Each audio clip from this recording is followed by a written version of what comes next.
New footage shows Trippie Redd right before 6ix9ine's girlfriend's murder, threatening the lives of those closest to him. She live in building 18 out here. Word is 6ix9ine's mom was nowhere to be found, and his girlfriend ended up paying the price. Trippie could be getting arrested any moment now. I've got all the details. Let's break it down. The disturbing footage, the new footage of Trippie Redd issuing straight death threats against Tekashi 69, ain't just some typical rap beef anymore. Not after what happened to 6ix9ine's, Shorty Ariella Lang, Costa Mejia Polano, who got smoked execution style on August 17, 2025. This ain't coincidence, fam. This is what happens when street beefs go from Instagram live drama to real gangster. In the trenches. See? In the hood. Words have weight. When A says he's going to body you, especially when he's got connects and street cred like Trippie, that ain't just cap. That's a promise written in blood. And what we're seeing with murder might just be that promise finally come due. Just not on the person everyone expected. This ain't subliminal disses or metaphorical bars. This is straight up, I'm going to kill you energy. And when you got gang ties like both these dudes do, that carries serious weight in the streets. Trippie ain't just talking tough. He's making a blood oath right there on camera. And that Osama Ben Tekashi line, that's some cold, disrespectful. Basically calling 6ix9ine a terrorist that needs to be hunted down and eliminated from the game. But it gets way more sinister when you peep the other threats Trippie was dropping during this whole beat.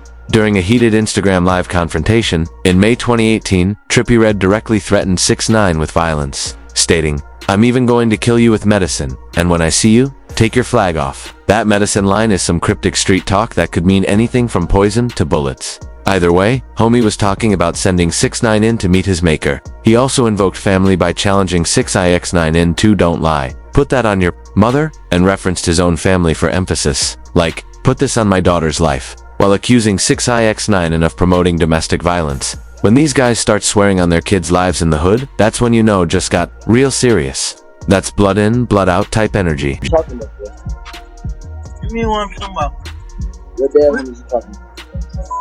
Oh, your dad homies what I'm talking about? What you talking about? You What you ain't talking your about? dad homies. You talking about You mad? I'm gangster like that. Oh, you gangster. You know I'm gangster like that. Where you at? I'm in Brooklyn. Me where I'm at. I'm in Brooklyn. You know where I'm Alright, at. stay in Brooklyn.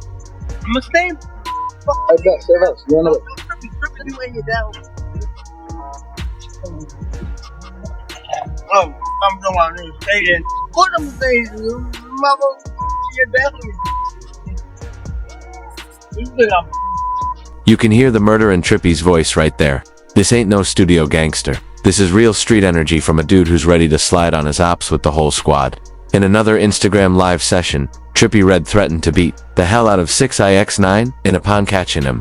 But we all know beat the underscore out of in street terms can mean way more than just hands. The most chilling part of all this is how Trippie started building a whole murder squad with other rappers who had beef with 6ix9ine in May 2018, amid 6ix9ine's separate dispute with Chief Keef and Tato over allegations that Tato abused his girlfriend Cuban Doll. This is when the streets started to really heat up. Trippie Redd aligned with Tato and Chief Keef, releasing the diss track "I Kill People" as a direct shot at 6ix9ine, y'all. The title alone should tell you everything you need to know. This wasn't just another diss record. This was a murder anthem with multiple shooters ready to catch bodies. The coldest part about all this, Trippie Redd previewed the track on Instagram, captioning it as strictly about killing people and entering album mode, framing it as a response to 6ix9ine's antics. Homie wasn't even trying to hide what time it was. He straight up said this song was strictly about killing people in the hood. When you put that kind of energy out there, it's basically a green light for anybody who wants to earn some street credit. Now, to understand how we got to this level of deadly animosity, we got to rewind to when these two were actually cool. The two initially became friends and collaborators in the SoundCloud rap scene back when both We had did the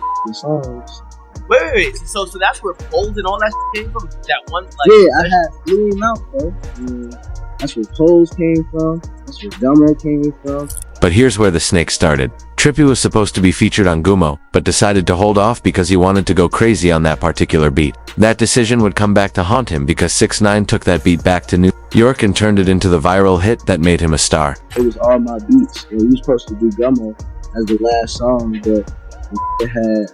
Well, I didn't want to just put anything in that beat. You know what I'm saying? I wanted to go crazy on that, so I just said, I'm gonna get on it later. What makes this betrayal even more foul is that Trippie didn't know at the time that Gumo was actually conceived as a diss track aimed directly at him. 6ix9ine used Trippie's own beat, Trippie's own studio, and Trippie's own hospitality to create a weapon against him. That's some next-level snake behavior right there. During his 2019 federal testimony, 6ix9ine revealed that he felt envious because Trippie was signed to a label first and their collaboration had been successful. But he harbored resentment about their professional relationship, so basically, homie was plotting on Trippie from day one while smiling in his face and eating at his table. But the real breaking point came when Trippie learned about 6ix9ine's 2015 legal case involving the use of a child in owl performance. For Trippie, who had personal trauma in his family, this wasn't something he could overlook or forgive. But the whole situation was just like, I figured out bro did that with that little girl. Like that, bro. My sister was raped, with that type of shit. When Trippie found out about the paperwork on 6ix9ine's case, it was a wrap. Trippie made it clear that he had seen the legal paperwork documenting 6ix9ine's guilty plea, and this wasn't something he was willing to rock with. There's paperwork on that, bro. Like, Did you ever talk to him like, yo, bro, like, I ain't lying. bro, he pulled up on me, and I was ready to hit him. And bro was like, I'm emotional. I'm in my feelings. I want to talk. That's what he told me. And we was talking. And we talked about it. And we talked about the I'm like, bro, Is this happening online? I'm like, bro, it's paperwork. He's like, bro, I don't care, but that's fake. I'm like, bro, it's not fake, bro. It's legal document. Bro, like, I seen it. Really sick. Even when 6ix9ine tried to convince Trippie that the charges were fake, Trippie stood his ground. He had seen the court documents with his own eyes, and there was no disputing the reality of what had happened. In the hood, when you violate kids, that's an automatic death sentence in most minds. The violence escalated quickly after that moral line got crossed. Trippie was allegedly attacked at a New York hotel by members of 6ix9ine's 9 Trey crew in November 2017. This wasn't just a random scuffle. This was an organized hit ordered by 6ix9ine himself. Got hit in my mouth. Then my beat his and then they ran. So I chased it for myself. I ran them down myself. Me, myself, and I. 6ix9ine later testified in court that he orchestrated this attack, proving that Trippie's accusations were 100% accurate. When you send gang members to assault someone who used to be your friend, you've crossed a line that can never be uncrossed. By this point, both artists had gang connections that made their threats extremely credible. 6ix9ine had become affiliated with the 9 Trey Gangster Bloods in fall 2017. While during his federal testimony, 6ix9ine would claim that Trippie Redd was affiliated with the 59 Brims. A rival blood set, this gang element is what separates regular rap beef from the deadly serious situation we're dealing with here. When you got real shooters backing your